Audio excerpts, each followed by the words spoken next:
बाबा जी के शहीदी दिहाड़े में समर्पित ये प्रोग्राम समागम जो DGR ग्रुप वालों हर बार करवाया जाता है तो हर बार ही शख्सियतां नूं जिहड़ियां कंट्रीब्यूशन करदियां ने साडे समाजिक कामां दे विच उन्हां नूं सन्मानित किया जाता है। पिछली बार दास नूं भी स्टेज तो भाई जैता जी अवार्ड इसी संस्था वालों प्रदान किया गया ते अज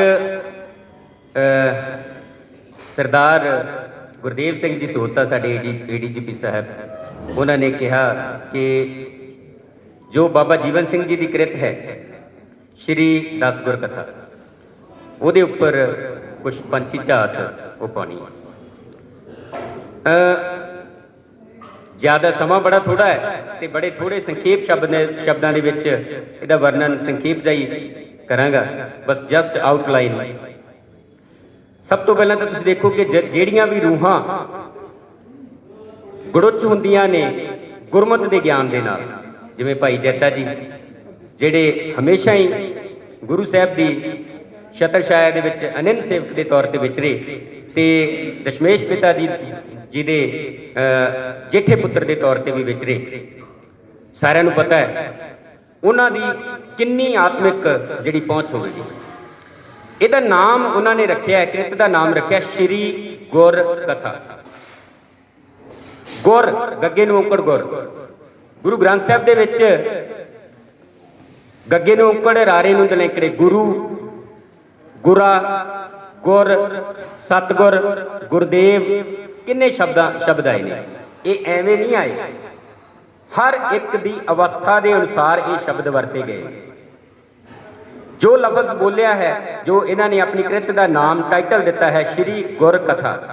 गुर ज्ञान सच्चा ज्ञान, सच्चे ज्ञान की कथा।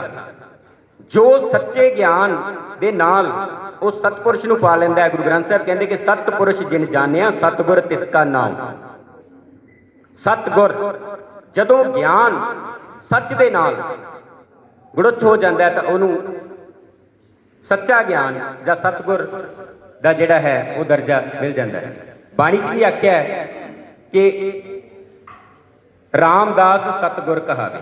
सतगुर असी भावें गुरु कहता पर गुरु जो लफ्ज है ये बाबे नानक ने पहला ही क्लीयर करता सी कि शब्द गुरु सुरत धुन चेला।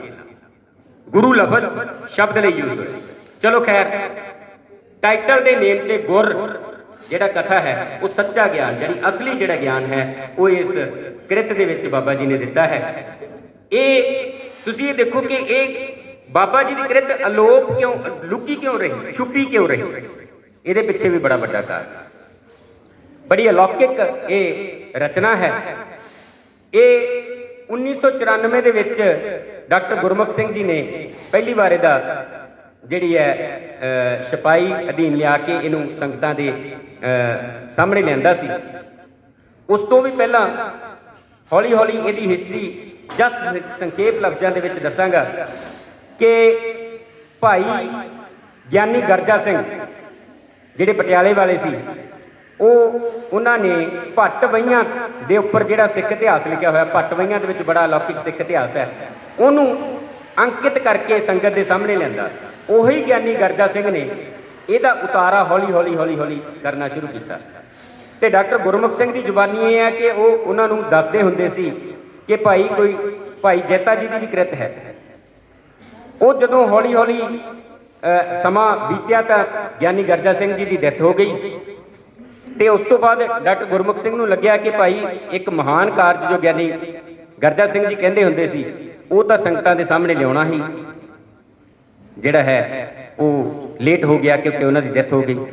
फिर उन्होंने ज्ञानी गर्जा सिंह जी के घर तक अप्रोच की तो उन्होंने पत्नी तो जब उन्होंने कुछ फटे पुराने कागज मिले तो कुछ उन्होंने हथ लिखतां मिलियां परंतु वो अधूरियां सी।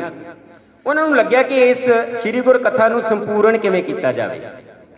हौली हौली उन्होंने खोज विचार शुरू की खोज शुरू की तो उन्होंने फिरोजपुर के एक जिला अफसर सीगे दलबीर सिंह शायद उन्होंने इशारा किया कि भाई ये जिहड़ा श्री गुर कथा का हथ लिखत खरड़ा श्री गुर कथा का हथ लिखत खरड़ा वो फरीदकोट के इकलौता हथ लिखत खरड़ा ਭਾਈ ਨਿਰੰਜਨ ਸਿੰਘ ਆਰਫੀ ਦੇ ਕੋਲ ਪਿਆ।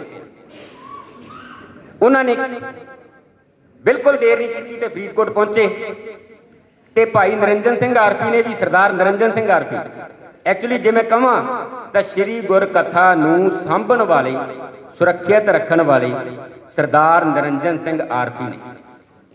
ਉਹ ਵੀ ਮੈਂ ਹੁਣ ਦੱਸਦਾ, ਜਦੋਂ ਸਰਦਾਰ ਨਿਰੰਜਨ ਸਿੰਘ ਆਰਫੀ ਨੂੰ ਉਹਨਾਂ ਨੇ ਪੁੱਛਿਆ ਕਿ ਜੀ ਤੁਹਾਡੇ ਕੋਲ ਬਾਬਾ ਜੀ ਦੇ ਹੱਥ ਲਿਖਤ ਖਰੜੇ ਦੀ ਜਿਹੜੀ ਦੱਸ ਪਈ ਆ, ਉਹ ਕਹਿੰਦੇ ਵੀ ਮੇਰੇ ਕੋਲ ਉਹ ਹੱਥ ਲਿਖਤ ਖਰੜਾ ਬਿਲਕੁਲ ਹੈ ਔਰ ਇਹ ਖਰੜਾ ਮੈਂ ਰੰਗਰੇਟਿਆਂ ਦੇ ਇਤਿਹਾਸ, ਰੰਗਰੇਟਿਆਂ ਦਾ ਇਤਿਹਾਸ ਬੁੱਕ ਹੈ ਉਹਨਾਂ ਦੀ, ਸਰਦਾਰ ਨਿਰੰਜਨ ਸਿੰਘ ਆਰਫੀ ਦੀ ਵੀ, ਉਹਦੇ ਵਿੱਚ ਮੈਂ ਸ਼ਾਮਲ ਕਰਵਾ ਦਿੱਤਾ ਹੈ, ਪਰੰਤੂ ਉਹ ਮੈਂ ਛਪਾਈ ਅਧੀਨ ਹੋਣ ਕਰਕੇ ਇਹ ਖਰੜਾ ਮੈਨੂੰ ਬਾਅਦ ਚ ਮਿਲਿਆ, ਇਸ ਕਰਕੇ ਮੈਂ ਉਹਦਾ ਹਿੱਸਾ ਬਣਾਉਣਾ ਚਾਹੁੰਦਾ ਸੀ। ਪਰ ਮੈਨੂੰ ਖੁਸ਼ੀ ਹੈ ਕਿ ਡਾਕਟਰ ਗੁਰਮੁਖ ਸਿੰਘ ਵਰਗੇ ਵਿਦਵਾਨ ਇਸ ਜਿਹੜੀ ਕ੍ਰਿਤ ਤੇ ਕੰਮ ਕਰਨਾ ਚਾਹੁੰਦੇ ਆ ਤੇ ਉਹਨਾਂ ਨੇ ਤੁਰੰਤ ਜਿਹੜਾ ਉਹ ਖਰੜਾ ਗਿਆਨੀ ਗੁਰਮੁਖ ਸਿੰਘ ਜੀ ਨੂੰ ਉਤਾਰਾ ਜਿਹੜਾ ਉਲੱਥਾ ਉਹਦਾ ਉਹ ਦੇ ਦਿੱਤਾ। ਗਿਆਨੀ ਗੁਰਮੁਖ ਸਿੰਘ ਜੀ ਨੇ ਪਹਿਲੀ ਵਾਰ 1994 ਦੇ ਵਿੱਚ ਭਾਈ ਜੈਤਾ ਜੀ ਜੀਵਨ ਤੇ ਰਚਨਾ ਨਾਮ ਦੀ ਛੋਟੀ ਜੀ ਬੁੱਕ ਹੈ, ਜੇ ਕਿਸੇ ਨੂੰ ਮਿਲੇ ਤਾਂ ਜ਼ਰੂਰ ਪੜ੍ਹਿਓ। ਭਾਈ ਜੈਤਾ ਜੀ ਜੀਵਨ ਤੇ ਰਚਨਾ, ਪਹਿਲੀ ਵਾਰ ਉਹ ਬੁੱਕ ਇਸ ਸਾਰੀ ਕ੍ਰਿਤ ਨੂੰ ਸਮਰਪਿਤ ਕਰਕੇ ਤੇ ਸੰਗਤ ਦੇ ਸਾਹਮਣੇ ਲਿਆਂਦੀ 1994 ਦੇ ਵਿੱਚ। 1994 ਚ ਉਸ ਤੋਂ ਬਾਅਦ ਤਾਂ ਕਿੰਨੀਆਂ ਬੁੱਕਸ ਦੇ ਵਿੱਚ ਇਹ ਆ ਗਈ। ਗੁਰੂ ਕੇ ਬੇਟੇ ਲੇਖਕ ਸਰਦਾਰ ਜਸਵੰਤ ਸਿੰਘ ਜੀ DDPO ਸਾਹਿਬ, ਨੀਤੀ ਸਿੰਘ ਜਿਹੜੇ ਸਾਊਥ ਤੋਂ ਜਿਨ੍ਹਾਂ ਨੇ ਵਰਕ ਕੀਤਾ ਹੈ, ਡਾਕਟਰ ਨੀਤੀ ਸਿੰਘ, ਉਹਨਾਂ ਨੇ ਇੰਗਲਿਸ਼ ਦੇ ਵਿੱਚ ਇੱਥੇ ਵਰਕ ਕੀਤਾ ਹੈ ਸ਼੍ਰੀ ਗੁਰ ਕਥਾ ਤੇ। ਫਿਰ ਪੰਜਵਾਂ ਸਾਹਿਬਜ਼ਾਦਾ ਜਿਹੜੇ ਆਪਣੇ ਨਾਵਲਕਾਰ ਸਾਹਿਬ ਨੇ, ਉਹਨਾਂ ਨੇ ਵੀ ਇਹਦਾ ਇਸ ਰਚਨਾ ਨੂੰ ਆਪਣੀ ਉਸ ਨਾਵਲ ਦੇ ਵਿੱਚ ਹੂਬਹੂ ਛਾਪਿਆ। ਸਿੱਖ ਇਤਿਹਾਸ ਦੇ ਵਿਸਰੇ ਪੰਨੇ ਸਰਦਾਰ ਈਸ਼ਰ ਸਿੰਘ ਜੀ ਤੇ ਡਾਕਟਰ ਗੁਰਮੁਖ ਸਿੰਘ ਨੇ ਤਾਂ ਪਹਿਲਾਂ ਹੀ 1994 ਦੇ ਵਿੱਚ ਇਹ ਸੰਗਤ ਦੇ ਸਾਹਮਣੇ ਲਿਆਂਦਾ ਸੀ। ਹੁਣ ਇਹ ਤੁਸੀਂ ਦੇਖੋ ਕਿ ਇਹ ਸਾਹਮਣੇ ਕਿਵੇਂ ਆਈ, ਹੌਲੀ ਹੌਲੀ ਸਰਦਾਰ ਨਿਰੰਜਨ ਸਿੰਘ ਆਰਫੀ ਜੀ ਦੇ ਕੋਲੇ ਇਹ ਐਡੀ ਅਲੌਕਿਕ ਰਚਨਾ ਪਹੁੰਚੀ ਕਿਵੇਂ। ਕਈ ਵਿਦਵਾਨ ਸਵਾਲ ਕਰਦੇ ਆ ਕਿ ਨਹੀਂ ਨਹੀਂ ਇਹ ਫੇਕ ਹੈ, ਇਹ ਐਵੇਂ ਝੂਠੀ ਰਚਨਾ ਹੈ। ਬਿਲਕੁਲ ਗਲਤ ਕਹਿ ਰਹੇ ਨੇ। ਤੁਹਾਡਾ ਇਤਿਹਾਸ ਬਹੁਤ ਹੈ, ਹਾਲੇ ਵੀ ਸਾਂਭਣਾ ਹੈ। ਉਹ ਅਣਅਧਿਕਾਰਤ ਹੱਥਾਂ ਦੇ ਵਿੱਚ ਉਵੇਂ ਹੀ ਪਿਆ ਹੋਇਆ ਹੈ, ਕਿਸੇ ਦੀਆਂ ਨਿੱਜੀ ਲਾਇਬ੍ਰੇਰੀਆਂ ਦੇ ਵਿੱਚ, ਕਿਸੇ ਦੀਆਂ ਨਿੱਜੀ ਅਲਮਾਰੀਆਂ ਦੇ ਵਿੱਚ, ਪਰ ਉਹ ਸਾਹਮਣੇ ਨਹੀਂ ਆ ਰਿਹਾ। ਇਹਦੀ ਐਗਜ਼ਾਮਪਲ ਮੈਂ ਤੁਹਾਨੂੰ ਦੱਸਦਾ ਕਿ ਸਰਦਾਰ ਨਿਰੰਜਨ ਸਿੰਘ ਆਰਫੀ ਜੀ ਨਾਲ ਮੇਰੀ ਉਚੇਚੀ ਇਹਦੇ ਤੇ ਮੀਟਿੰਗ ਹੋਈ। ਮੈਂ ਉਹਨਾਂ ਨੂੰ ਕਿਹਾ ਕਿ ਸਰ, ਇਕਲੌਤਾ ਹੱਥ ਲਿਖਤ ਖਰੜਾ ਤੁਹਾਡੇ ਕੋਲ ਮੌਜੂਦ ਹੈ, ਪਰੰਤੂ ਮੈਂ ਜਾਣਨਾ ਚਾਹਣਾ ਕਿ ਇਹ ਇਕਲੌਤਾ ਖਰੜਾ ਤੁਹਾਡੇ ਕੋਲ ਕਿਵੇਂ ਆਇਆ। ਤੇ ਬੜੀ ਹੀ ਉਹਨਾਂ ਨੇ ਇੱਕ ਰੌਚਕ ਜੀ ਕਥਾ ਸੁਣਾਈ। ਉਹ ਕਹਿੰਦੇ ਕਿ ਮੈਨੂੰ 1973 ਦੇ ਵਿੱਚ ਸਰਦਾਰ ਧੰਨਾ ਸਿੰਘ ਗੁਲਸ਼ਨ, ਬੀਬੀ ਗੁਲਸ਼ਨ ਜੀ ਦੇ ਪਿਤਾ ਜੀ, ਉਹ ਕੋਈ ਬੁੱਕ ਲਿਖਦੇ ਸੀ ਰੰਗਰੇਟਿਆਂ ਦੇ ਇਤਿਹਾਸ ਦੇ ਉੱਪਰ, ਤੇ ਉਸ ਤੋਂ ਬਾਅਦ ਵੀ ਜਿਹੜੀਆਂ ਸਾਡੇ ਰੰਗਰੇਟਿਆਂ ਨੇ ਆਰਮੀ ਦੇ ਵਿੱਚ ਰਹਿ ਕੇ ਸੇਵਾਵਾਂ ਦਿੱਤੀਆਂ ਨੇ, ਉਹਨਾਂ ਸਾਰੇ ਯੋਧਿਆਂ ਤੇ ਕੋਈ ਉਹ ਰਚਨਾ ਲਿਖ ਰਹੇ ਸੀ। ਉਹ ਕਹਿੰਦੇ ਕਿ ਮੈਨੂੰ ਧੰਨਾ ਸਿੰਘ ਗੁਲਸ਼ਨ ਨੇ ਦੱਸਿਆ ਕਿ ਸਾਧੂ ਦਇਆ ਸਿੰਘ ਆਰਫ ਹੋਏ ਨੇ, ਉਰਦੂ ਤੇ ਫਾਰਸੀ ਦੇ ਮਹਾਨ ਸ਼ਾਇਰ, ਉਹ ਵੀ ਰੰਗਰੇਟੇ ਸਿੰਘ ਸੀ। ਉਹਨਾਂ ਦੇ ਪਿਤਾ ਸੰਤਾ ਸਿੰਘ ਜੀ ਨੇ ਉਹਨਾਂ ਨੂੰ, ਧੰਨਾ ਸਿੰਘ ਗੁਲਸ਼ਨ ਨੂੰ ਦੱਸਿਆ ਕਿ ਮੇਰੇ ਕੋਲ ਭਾਈ ਜੈਤਾ ਜੀ ਦੀ ਇੱਕ ਹੱਥ ਲਿਖਤ ਰਚਨਾ ਹੈ, ਤੁਸੀਂ ਉਹਨੂੰ ਵੀ ਪੜ੍ਹੋ, ਇਸ ਬੁੱਕ ਦੇ ਵਿੱਚ ਸ਼ਾਮਲ ਕਰੋ। ਉਹ ਕਹਿੰਦੇ ਕਿ ਉਹਨਾਂ ਨੇ ਮੈਨੂੰ ਉਹ ਹੱਥ ਲਿਖਤ ਖਰੜਾ ਦੇਤਾ। ਕੌਣ ਕਹਿੰਦੇ? ਧੰਨਾ ਸਿੰਘ ਗੁਲਸ਼ਨ ਕਹਿੰਦੇ ਮੈਨੂੰ ਸਾਧੂ ਦਇਆ ਸਿੰਘ ਆਰਫ ਦੇ ਪਿਤਾ ਨੇ, ਸੰਤਾ ਸਿੰਘ ਜੀ ਨੇ ਮੈਨੂੰ ਉਹ ਹੱਥ ਲਿਖਤ ਖਰੜਾ ਦੇਤਾ। ਉਹ ਕਹਿੰਦੇ ਕਿ ਮੈਂ ਉਹਨੂੰ ਹੱਥ ਲਿਖਤ ਖਰੜਾ ਪੜ੍ਹਨਾ ਬੜਾ ਮੁਸ਼ਕਲ ਸੀ ਤੇ ਮੈਂ ਸੋਚਿਆ ਵੀ ਚਲੋ ਇਹਨੂੰ ਕਿਸੇ ਫ੍ਰੀ ਟਾਈਮ 'ਚ ਪੜ੍ਹਾਂਗੇ।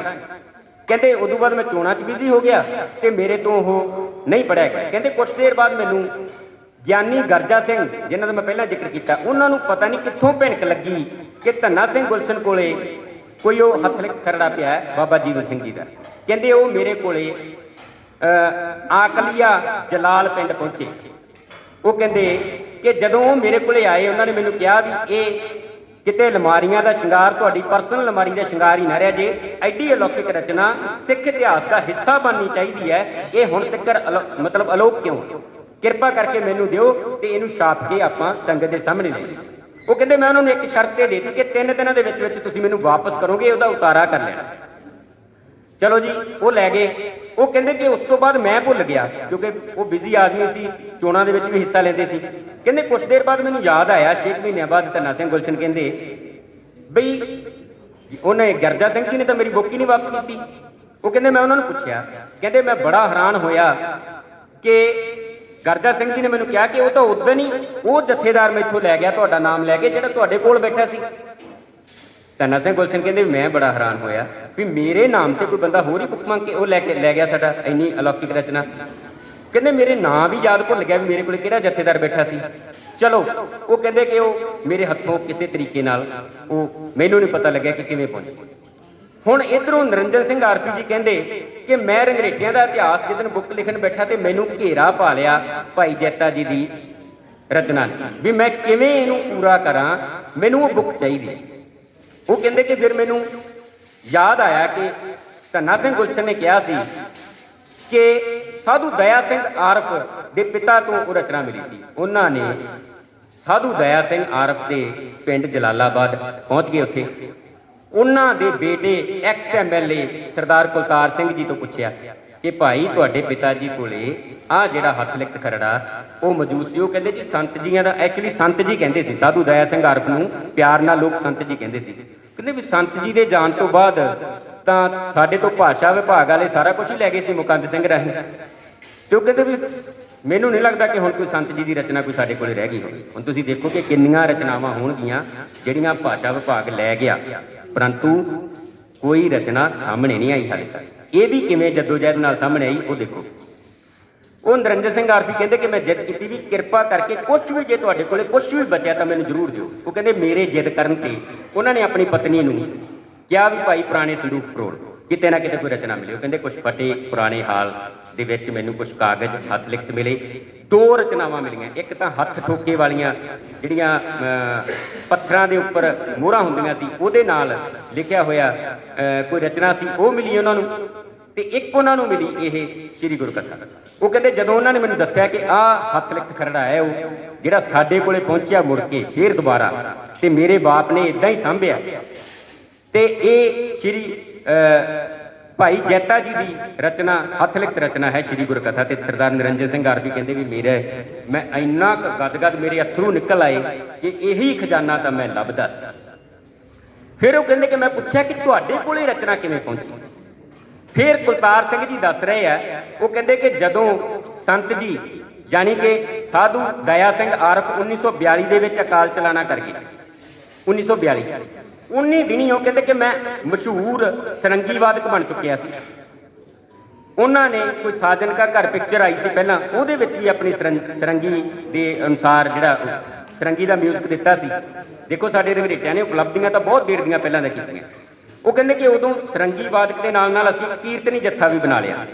ਕੀਰਤਨੀ ਜੱਥੇ ਦੀ ਇੰਨੀ ਮਹਿਮਾ ਹੋਈ ਕਿ ਸਾਨੂੰ ਅਸਾਮ ਦੇ ਵਿੱਚ ਬੁਲਾਇਆ ਗਿਆ ਕੀਰਤਨ ਕਰਨ ਵਾਸਤੇ। ਮੈਂ ਦੇਖੋ ਸ੍ਰੀ ਗੁਰੂ ਕਥਾ ਦਾ ਮੁੱਢ ਕਿੱਥੇ ਜੁੜਦਾ ਜਾ ਕੇ। ਉਹ ਕਹਿੰਦੇ ਕਿ ਅਸੀਂ ਸੰਗਤ ਦੇ ਅਨੁਰੋਧ ਤੇ ਸੰਗਤ ਦੀ ਸ਼ਰਧਾ ਅਨੁਸਾਰ ਅਸੀਂ ਅਸਾਮ ਪਹੁੰਚੇ।